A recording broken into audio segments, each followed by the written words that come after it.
All right,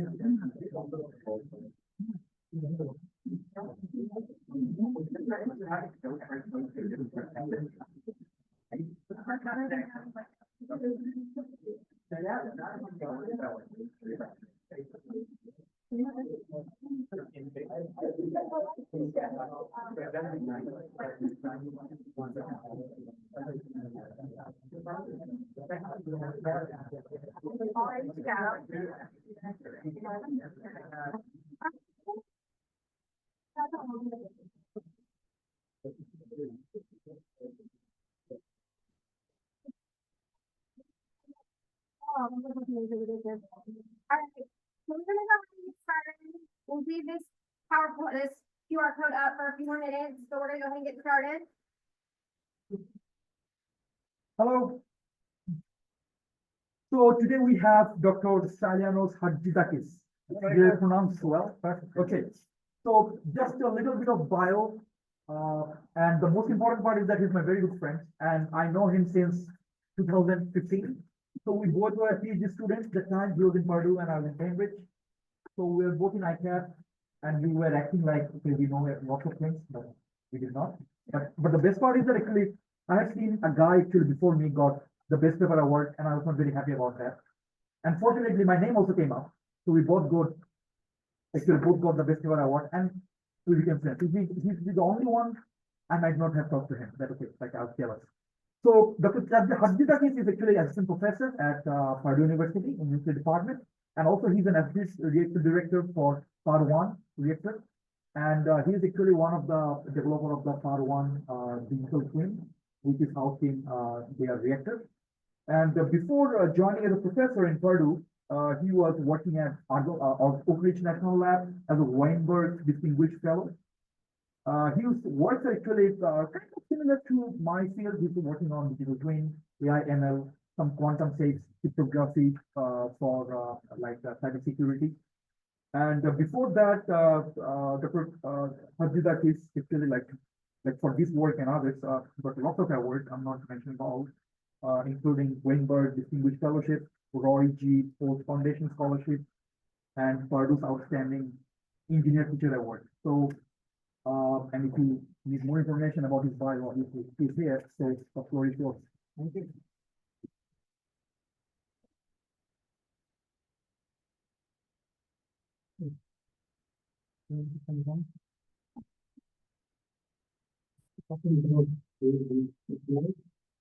That's fine. Well, thank you, Professor Alan, for this nice introduction. It's always interesting when people say that. Thank you for this nice introduction. It's high work. So,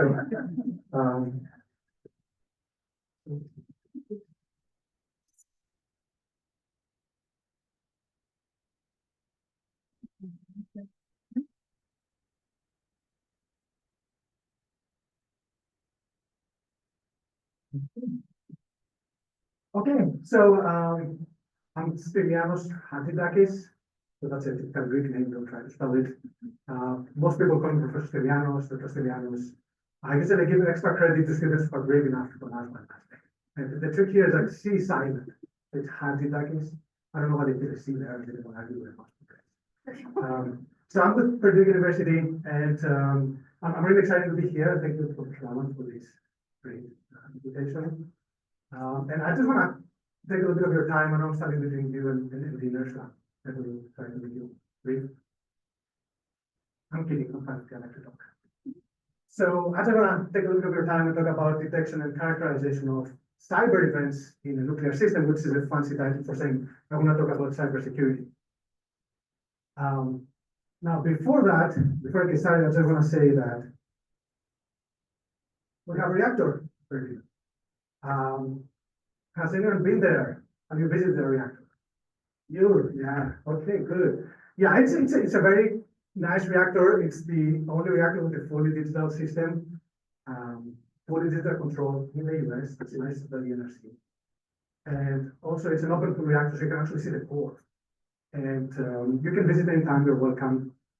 And actually with Professor Woodin, we got a DOE grant. It's called reactor sharing, and some of you will visit for you to do reactor operation, to do reactor labs, so on. See some of you there. when we are at power, we turn off the lights and we see this blue light that you see here. So that's not Photoshop. There's actually blue light. We can see it, which is one of the few facilities in the world that you can actually see the actual core actually moving. I'm just curious. Anyone knows what's blue light? It's Cherenkov, which means that's what. What's Cherenkov radiation?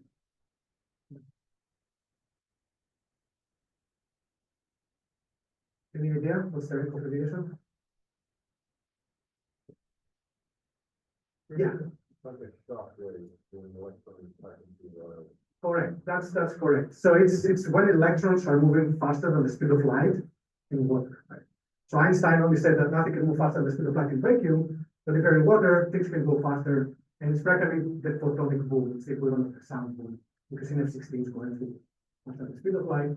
That's the same thing. You have electrons going faster than the speed of light in water, and they emit these blue light, which is really nice to see. So people take videos, do TikTok. Okay, now the marketing, the actual stuff now. So, just like Professor Alan said, like back in 2015, I were grad student a long time ago. I was preparing this presentation, like, I was thinking that back then there were like literally 1 or 2 companies that were reactor developers and were designing reactors. It was like very small field, not very promising. So if you're a nuclear engineer, you only have those. And any idea what these companies are? They still exist. But we're like 2 famous companies that do there. Westinghouse and GE, right? So that was the only option. Like back then, if you want to go to the private sector, Westinghouse or GE, and almost all the reactors have been built by Westinghouse or GE. However, today, there are like more than 50 reactor developers. A really exciting field to be all of a sudden. Like back in 2010, 2011, we said, hey, we're going to have 50 reactor developers. They think it's crazy. And not only that, we have 80 SMR designs, we have microreactors, we have fission batteries, and of course the fusion space is even more wide there. We have actual target dates before 2030 where, there will be demonstrations of actual advanced reactor concepts. So of course we have NuScale with the first NRC design certification. We have X-Energy working with Dow Chemical in Texas to build a high temperature casting reactor. A lot of demonstrations at Idaho National Lab seems to be the most exciting place to be for engineer these days. And of course, we have new folks leading the effort in the university space with the microreactor, right? Everybody's really excited to see what, the development there. And TerraPower and Kairos Power, and recently we have Microsoft wanted to restart 3 Mile Island to give power for their AI data centers. And I was reading the headlines recently, it was said that, oh, 3 Mile Island is going to restart. The worst accident in the US is going to restart. That's a little fear, won't get in there. But then if you think about it, like, yeah, it's the worst accident that no one died, no one got a significant dose, so that's actually good, right? The worst accident, nothing happened. Probably that's a good thing. And I have to mention Purdue University SMR study, where the idea is not a research reactor, but actually is SMR to power the Purdue campus with electricity. So the question is, how is this different than before, right? Why all this excitement? And what's different is there are a lot of things that are different. First, we have new technologies. We have load falling now. We have microreactors that can autonomously operate in a remote island, and they can do multitasking, industrial heating, residential heating, storage, whatever things they do. But the key difference here is that they will have to be digital. Right now, all reactors are analog mostly, and they're air gapped, and there's no connection with the outside. It's like one-way communication. We produce electricity, we take it, we like it or not. But now, everything's going to be digital. There will be two-way communications, there's going to be remote monitoring. You have one control room to control and monitor like 3 or 4 SMRs or an SMR fleet. Right? That's how you become profitable. That's how you compete in the direct electric market with gas and Well, what's the issue with digital? The issue with digital is that what about cybersecurity? That's the question that always comes up. And At Purdue, we have a fully digital reactor, and anything that goes wrong, the tiniest thing, like you have a sensor spiking because it's one of calibration or an interference or something, the first thing they ask is what about cybersecurity? How do you know it's not a cyber event? How do you know you have an adversary infiltrating your system, making you think that the sensor is not working as it should be, trying to do something? So digital is great, it's gonna enable all these new technologies, but of course, it's gonna put a lot of challenges, new challenges in, and you will be answering all these challenges, but nuclear engineers. How to detect cyber events, how to make sure there is no cyber events, how to protect for cyber events, and so on. So to understand cybersecurity a little bit more, I just want to talk about where we are in cybersecurity, what the aids. And most people are familiar with the first aids, cyber, where you have individual adversaries trying to infiltrate the system and then kind of create damage, mostly for fame, because they have nothing better to do. And they do denial of service attacks, or they're trying to destroy some equipment. Stuxnet was the best example here, where actual physical equipment got destroyed. Stuxnet, if you remember, there was an attack on the processing plant, the releasement plant. But then, they became more sophisticated, right? So the adversaries became more sophisticated. They said, why do we need to destroy it? We can get reads, right? We can log the data, we can prevent access, and then we can ask for ransomware. And that's really going,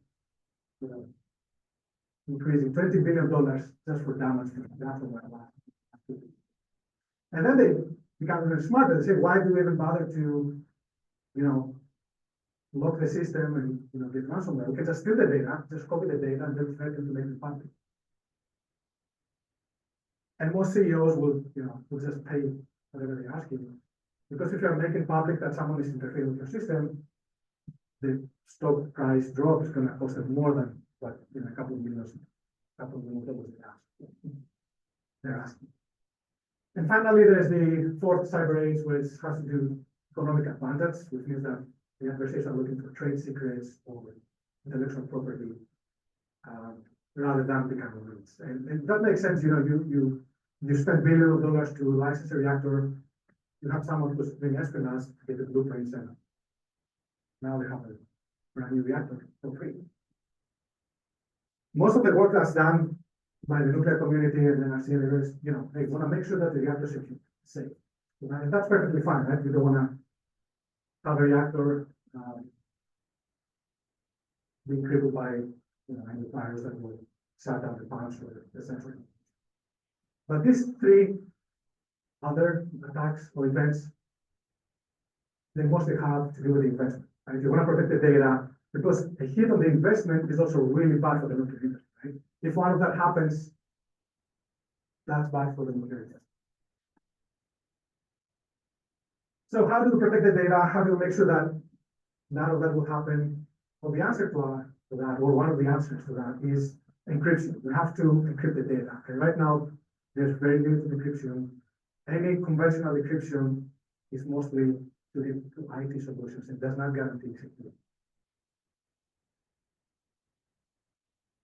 The biggest problem is that conventional encryption, even now when you're doing your credit card or you're doing online communications, is that it's based on mathematical computational complexity. The idea is that no one can break the algorithm unless they have enough time and enough resources.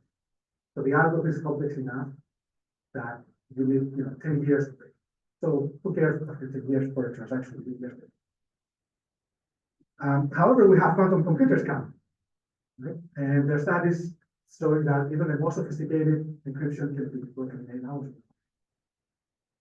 So you can just steal the data, store them, and then wait 5 years down the road when you get access to the computer, quantum computer, and then you can decrypt later. That's an actual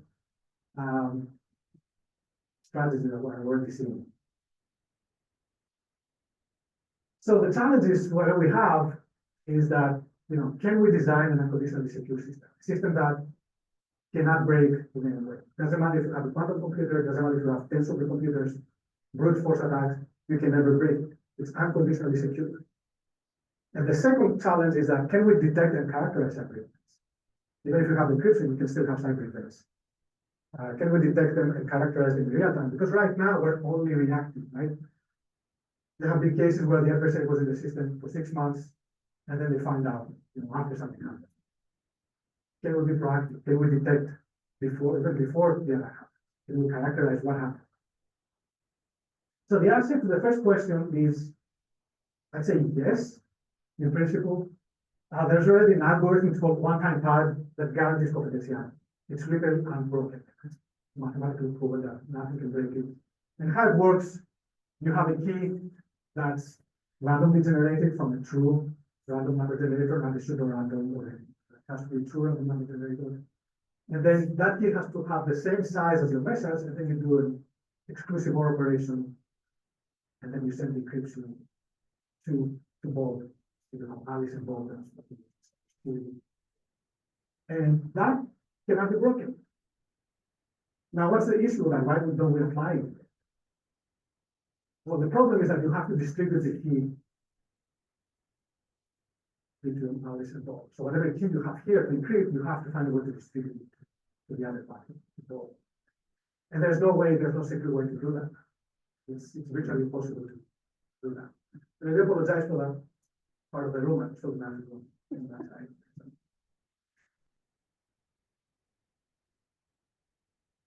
However, recently, there's a new way to distribute it, based not on mathematics, not on computational complexity, but on quantum mechanics. And how it works is, Alice here is doing the encryption, they have the key. Instead of sending it through the public channel, through Ethernet, they have a quantum channel. It's a fiber, it's a regular fiber. But instead of sending bits, they send qubits. And qubits is simple as single photons. You have single photons, you encode the key into the polarization of photons. So some photons have polarization vertical, some horizontal. It's 0, 1, 0, 1. You send these qubits to Bob. And then Bob with a protocol can distribute it. And you might say, okay, what's the difference, right? We send the key this way, we send the key this way. Why this is ultra safe, why this is ultra secure, the other one is not. Well, the difference is that quantum channel follows the laws of quantum mechanics. And if you remember from your physics courses, the uncertainty principle says that if you ever try to measure a single photon, it will change the state with it. You can never measure it without destroying. So if someone is trying to interfere in that channel, trying to measure the photons that you send, which is your key, your secret key, then immediately the key is destroyed. They can never get access to it. That's called also the no cloning theorem. You can never copy qubits. You can copy bits, right? So you can copy as many bits as you want, and then the initial message and the initial and what you copied are the same. But qubits, you cannot clone them, you cannot copy. Now, in addition to that, if you measure the errors you have in your key because someone is intercepting eavesdropping here, you can even tell that someone is doing that by measuring the errors or the number of photons that's changed. And you can even tell how much information has been put there. So quantum key distribution is the next generation of encryption, and it's actually so big that they are now starting quantum. And what happens here is that you have countries like leaders spending millions and billions of dollars trying to develop quantum key distribution networks where they exchange information securely. And they say that the quantum internet will be built on quantum key distribution. I think as more recently, there's the quantum corridor, which is a Midwest collaboration between universities and industry. They were able to demonstrate the world's fastest, most secure fiber network based on quantum key. The other thing is that quantum key distribution is the only technology from quantum physics that has been commercial. You can actually go there and find it. Nothing else has made it commercialized. So how it works really quick, I'm not going to go technical because it can get really messy with fast. Actually, you have the photon detector, the photon source here, you send photons, you have the photon detectors detecting these photons, and in between you have Eve, if you want to sample to simulate an eavesdropper. And you send the key, and there's a process where from the raw key, you go to the secret key, from this key. The point here is that you can measure the bits, this is quantum bit error rate, you can measure how many qubits are not what you expect it to be. And that would give you an indication, a metric of how much secure your channel. That's one of the first times where cybersecurity, we have an actual metric, and we can tell if I'm secure or not. So you send photons, you measure the QBR, the higher the QBR, the lower the security. So you can even proactively say, okay, I'm not secure right now, I have to, do something, move to another channel, shut down my reactor, whatever it is. So how do we apply that in a nuclear reactor, right? In a nuclear reactor, you can have all kinds of links, you can have all kinds of diodes, data going back and forth. So you have your perimeter boundary, you have a lot of data going to the reactor historian. You can send data, two-way communications to your remote monitoring station, or you can send to consumer network, assuming that you live in a smart grid or somewhere you have to communicate real time with the network. The consumer. So we modeled all that. We analyzed all the signals, and there are a lot of signals, more than 20,000 signals that at any time can be moving around in the reactor. And of course, not all of the signals have to be secure, right? We don't really care about all the signals being encrypted. And we can categorize, and that's just a snapshot, categorize all the signals into high confidentiality, medium confidentiality, low confidentiality. And those that actually require high confidentiality, we try to find what's the bandwidth, like how many data are moving around that needs high confidentiality. We use PR1 as a case study. We looked at OT signals, process signals, and we monitored for 24 hours operation. We found that the bandwidth varies from 2 to 64 kilobits. So it can be, that can be low bandwidth to medium bandwidth, not something that we cannot manage. Again, that's for PR1, that will scale, 10 times or 20 times more than the SNOR. And then we model everything, we model the quantum key distribution process, and we have to do that from scratch because there's no, nothing new field, there are no simulations, there's no MCP. And we benchmark it with actual experimental data, and we found a couple of interesting things. So here, we just use the commercial standard equipment with a commercial protocol, and this figure shows the key rate as a function of the distance. For two cases, so one is ideal equipment, the other one is the practical real equipment with noise and detector inefficiency. So first we found that there's a big difference between ideal situation and practical equipment. So it's not something you can say, okay, I can approximate quickly with ideal and make my life easier. The other thing we found is that the practical equipment does not decrease linearly. Of course, it decreases with distance, right? So the more the distance, the more far away you go, the less the photons, the more the photons are attenuated, so the less the key rate. But it's not even linear. So at some point, there's a real limitation of what you can do with the KT and reality. So the conclusion, and we're still working on that. Let's suppose that we're still working on it. You can definitely secure communications up to 75 kilometers with standard equipment. So that would be at least okay to have some sort of an SMR with remote monitoring capability up to 75. You can go further if you want with repeaters and additional equipment, but the simplest approach would be to have just one QB 75 kilometers. So going back to the question, can we design a conditional security framework? The answer is that yes, we can, with certain limitations. So we can apply quantum key distribution and one-time part to do something that we know is completely 100% secure within some technical limitations. How about the other question? If we can detect and characterize everything. That's a little bit more complex. For that, we have to look into developing a cyber physical digital twin. Which I'm looking into that. And by physical digital twin, I mean we have the physical system here. You send OT and IT data to the digital cyber workstation that you have, and it has physics-based models, data-driven models that they can do, diagnostics, prognostics, predictive modeling, whatever they do, anomaly detection, and then you send any decision as an action back to the system. And that loop continues. So you have a digital twin that two-way communication, you can keep receiving data, making predictions, keep updating your system, receive data. Reach the objective that you want. So we said how we can go about doing that. Well, we said we have a fully digital reactor. That's the first thing. It's not a big reactor, but it's very flexible. It's 10 kilowatt, it's a small one, but it's very flexible, fully digital. So we have the reactor here. We set up a one-way remote monitoring, internet-based TCP/IP communication to a remote workstation at a different building, no line of sight. So we can practically see what the operator sees and even more in a remote location. So we see exactly what the operator sees. And the operator can only see 3 or 4 signals. I operate the reactor.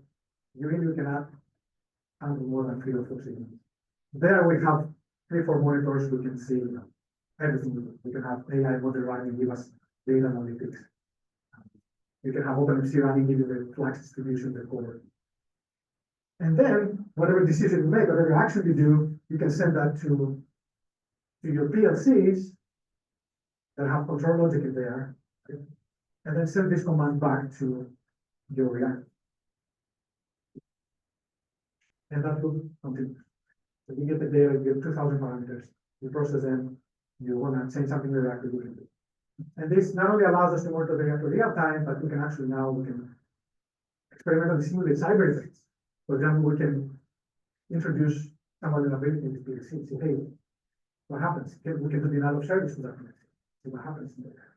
We can do a false data injection where some of the sensors are not supposed to be showing what you're measuring. Or you can do combination of events. That's how it looks like. We get 2,000 parameters at 1 kilohertz sampling rate. We have all kinds of PLCs that the goal is to try to identify vulnerabilities, test them, and we'll do OT and IT monitoring. So with that, we developed a use case scenario. We'll work with the NRC on that. We're very interested in using this digital twin to get some actual information about, hey, what happens in a digital reactor? And you have your normal state in your reactor where everything is normal. You have your trip, you can expand the reactor, and then you have abnormal states where, let's say, your trip is unavailable because, as an example, your trip is unavailable because there was an equipment, or because there's a cyber event, which in addition there have been false data injections and they're doing denial of service, different levels of severity. Right? So you have false data injection in one signal, 2 signals, 3 signals, 10 signals, doesn't matter. Right? You can go, even with imagination, you can scale that. So the question is, okay, we have this simple, that's supposed to be a simple scenario, representative of a real world facility. And the question then goes, okay, can we detect that something is happening? Can we detect that something is abnormal? And then can we characterize, can we say that, oh, this is a denial of service attack with false data injection with these 2 signals? Can you do that? So I started looking more into, started collecting the data, started looking more into how we can address this issue. We learned a couple of things. So the first thing is that, okay, collected data is really much more complicated than we thought it would be. And the reason for that is that a lot of data, the real system has, has outliers, has null values, has these spikes. When the instrument is changing range, you get these spikes that are not natural, right? So if you see that, like an algorithm might say, okay, something is happening here, but this is not, that's not, right? You have outliers that sometimes look like true things. So this is a true change that might look like an outlier. And of course, that's a big outlier, where I guess the sensor went by, there's a gap in measurements here. And of course, you have a lot of noise. There are signals that have a lot of noise. How do you handle all these different types of signals? Sometimes you even have text, sometimes you have 0 and 1, sometimes you have multivariate dynamic time series. It makes it really hard. And the other thing we found is that, once you start trying to see, hey, what's the event progression? What are the things that can happen?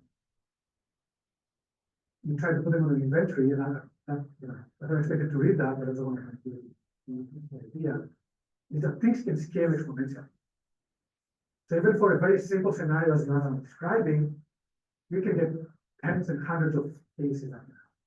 So it's virtually, I would say not impossible, it's really very challenging to be able to characterize every single thing.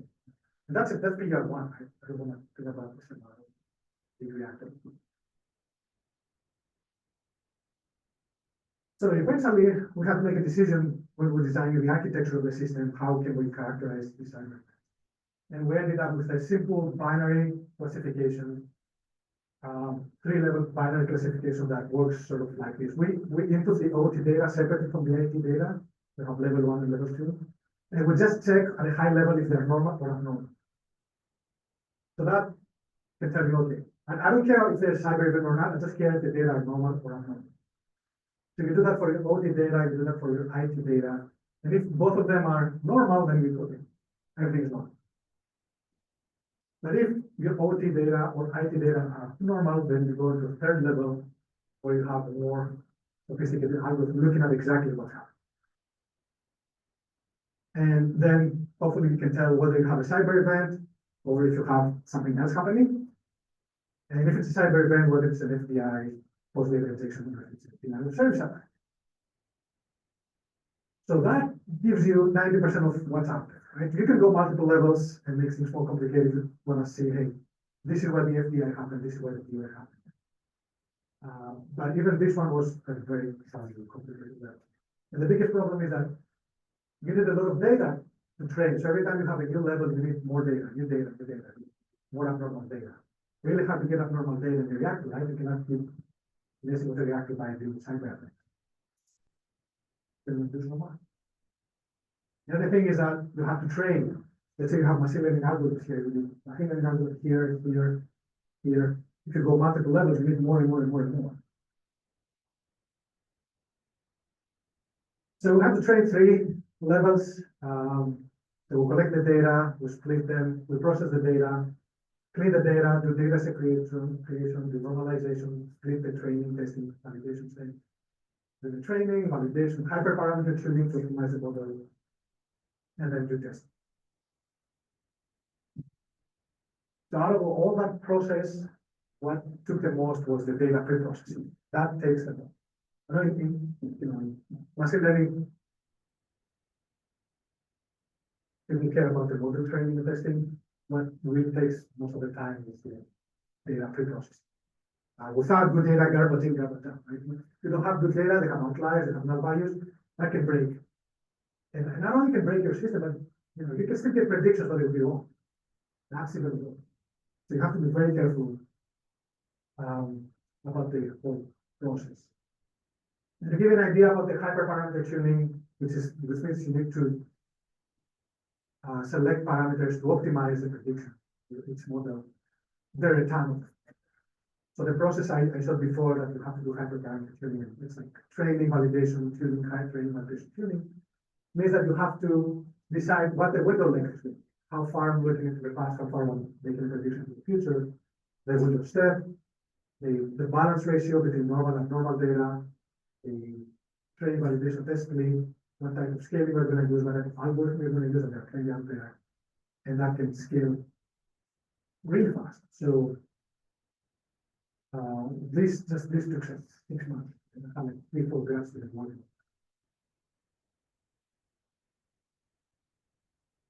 So to make a long story short, we were able to get data, to get results. So we got the data, we trained the algorithm, we had the architecture, and we got the results, and the results were published as a membership. We have like 10 pages of lessons there. But I only focused on 3 things that we found, and I think they're interesting.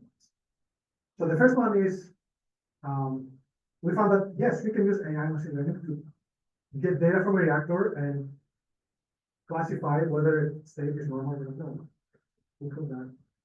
Doesn't sound like a big deal, but it was like 1 year to do that. And this figure shows exactly that. So you have the F1 score, which is sort of like a metric for accuracy. You don't want to use accuracy here because your normal to abnormal, the balance ratio is very imbalanced. So there's a specific method you use for F1 score. And as an example, we have random forest, decision tree, support automation, logic regression, and A-base. And not all of them do well, especially if you have high dimensional data. But random forest and decision tree do particularly well, 99.9% accuracy. So that was a good thing. We were able to tell. Which again, another big question is what does it mean 99.9% accuracy?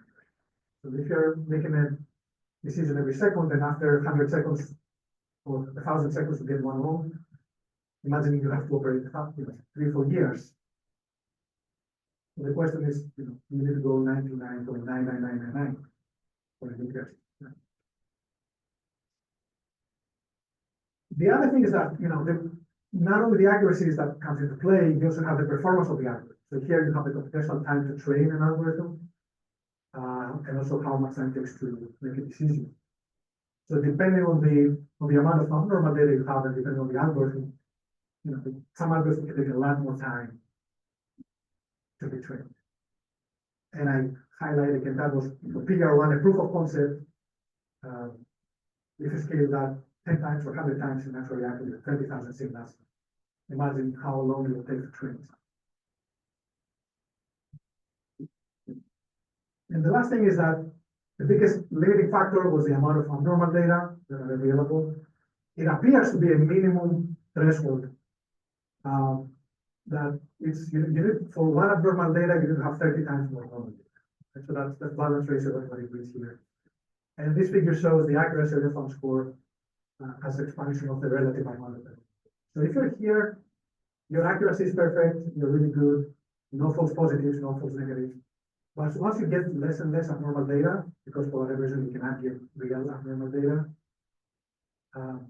then your accuracy and F1 score are really good, but then your false negatives are going really high, and your false alarms are going really high. And in a reactor, these are not equal. Like false alarm and false negative, false positives, false alarms, and false negatives are not equal, right? So in a reactor, false negatives is much worse.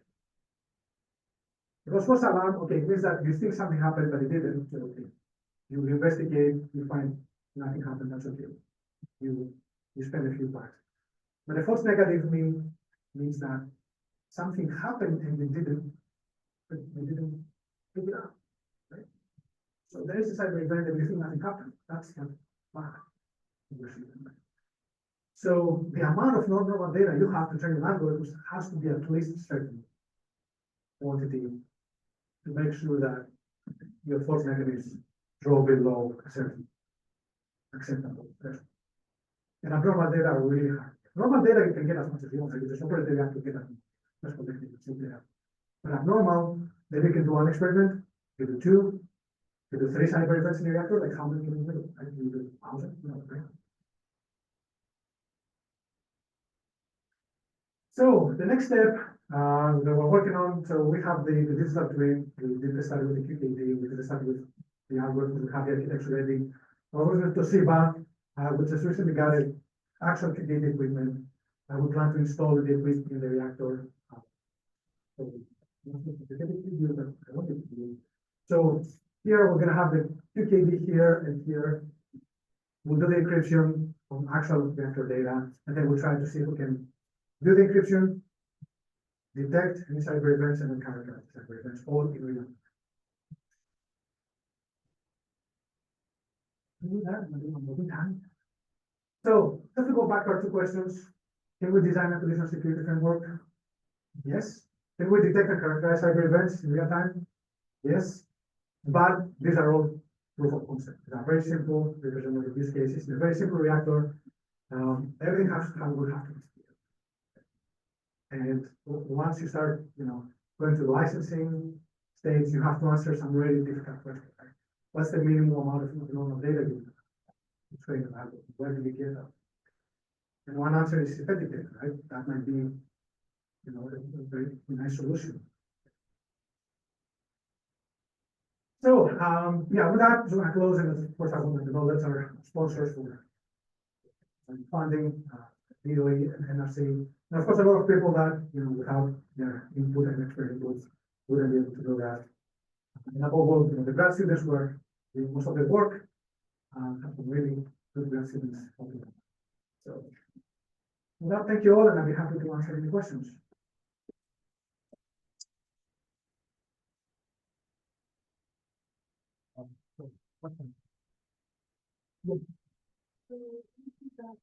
This model that we have, cyber event. Does that model in itself become a security risk? Like, could someone gain access to your model and then use that to fine tune their attacks to make something that would break your model? Yeah, that's a big question. That's the next level. Once you build your model, you train your algorithms, whatever, even, how you do the data preprocessing. That itself can become potentially a security threat because someone might, even, let's say you have a machine learning right first, you downloaded the library from Python or, TensorFlow. How do you know? Can you trust it? How do you know that someone intentionally didn't change the library so that you can think that it's working, but it's not, right? That's one of the, data poisoning, model poisoning, these are some of the things that we'll have to address. I don't have the answer to that. I just know that, yeah, you're absolutely right. That's something that we should be looking into that, should be looking at more. And these are also called adversarial attacks, right? So you can attacking not the actual system, but the models that are detected to do this. Someone will have to.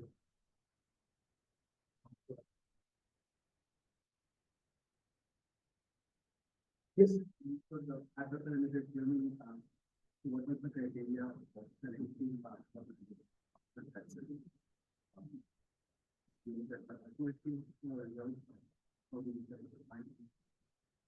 Yeah, so what happens here in the data splitting, so you have your data, you create data sets.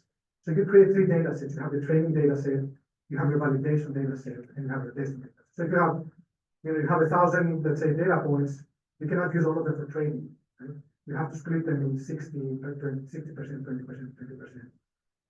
60% you train, then you use it 20% to get the accuracy of your system. And if it's, let's say, 80%, then you change your hyper parameters and you retrain, validate again, and optimize until you find which combination of hyperparameters will give you the best accuracy. And then you use the testing data to confirm that. You can never use testing data to do this process, otherwise you're kind of fitting already the model into the data, so it's not good. So everything has to do with how you split the data, which is also another question. You use more training data and more testing data, less training, more testing.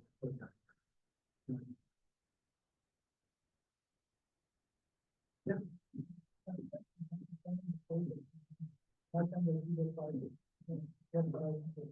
Can you say that again?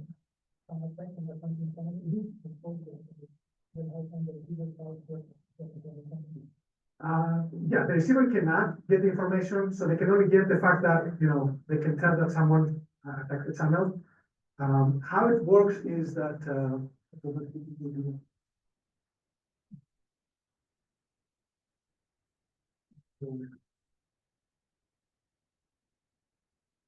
here in someone that access quantum tunnel, you have 2 options there. Either you move to a redundant tunnel, or beforehand, you already have a pool with secret keys that you can use while your system is.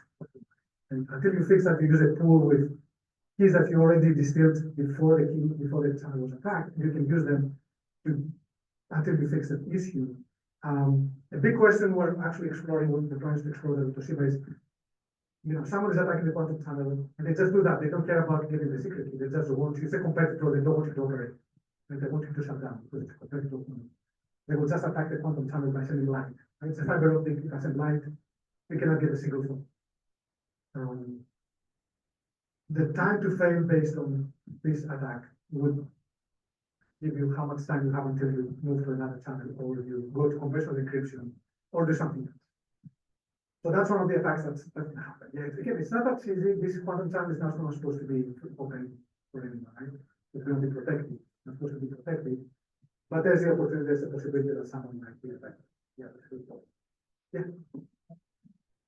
If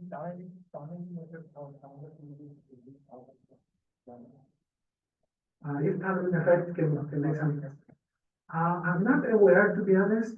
I haven't looked that much into quantum physics. I know that the efficiencies, that's why the ideal system where you get all the single photons versus the practical system includes some of the inefficiencies like that, where the detectors do not detect all the photons because of weird quantum effects, dark counts, things like that. So that's absolutely true. You do not get all the photons that are coming your way. You can only get a few of them based on the practical limitations. Did you answer?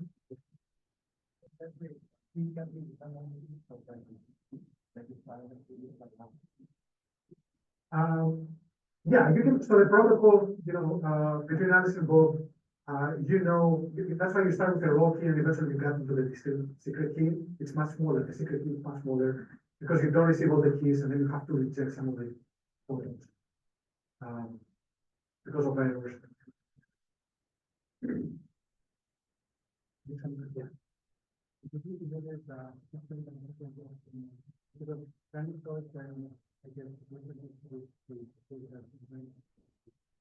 Yeah, absolutely. So you're talking about the machine learning model. Yeah, everything has uncertainties. The data has uncertainties, the model, everything. For us, the goal of this project was to do the proof of concept. Is it even feasible to detect cyber event based on real data? And wanted more to explore the lessons learned, how do you process the data? What's the amount of data you need? And the right procedure for doing that. We didn't do a deep dive into measurement uncertainties. But that's probably some of the big.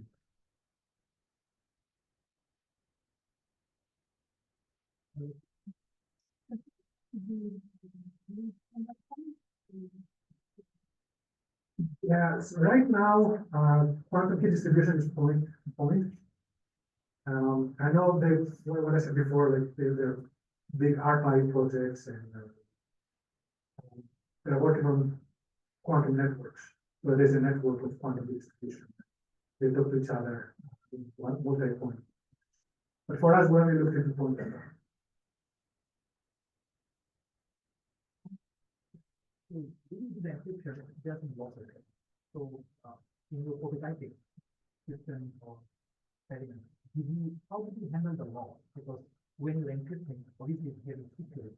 On the other end, when they retrieve, some information might be lost. Because that like there's no encryption that does not happen in local information.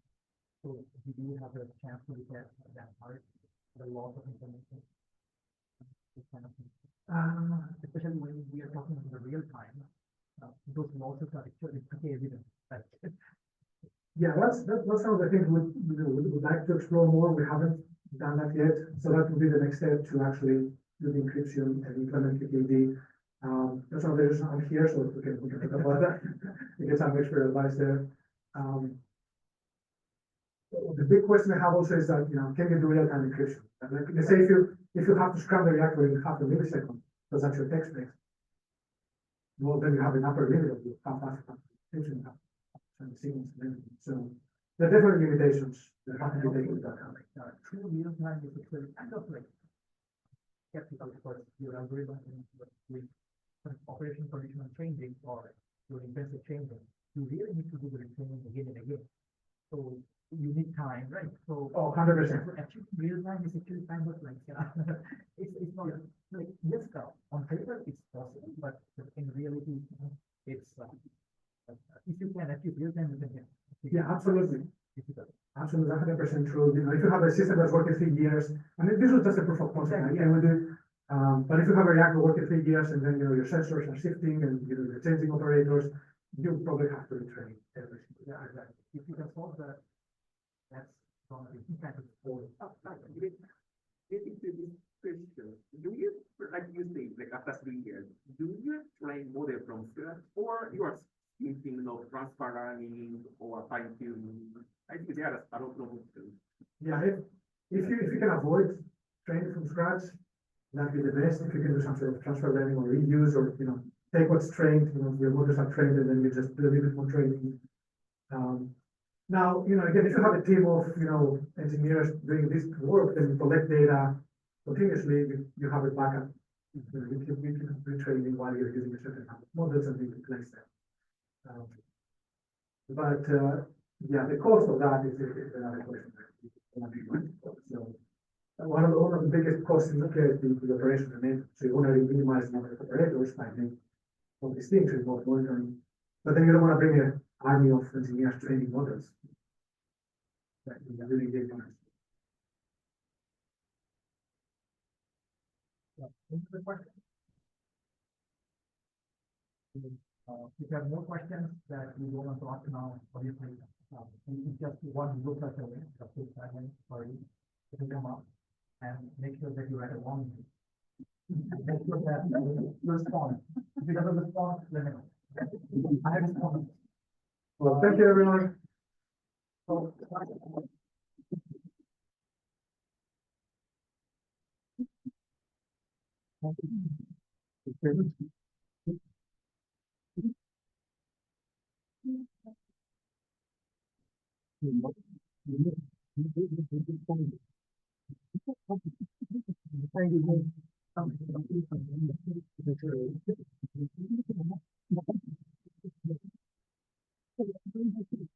One of the questions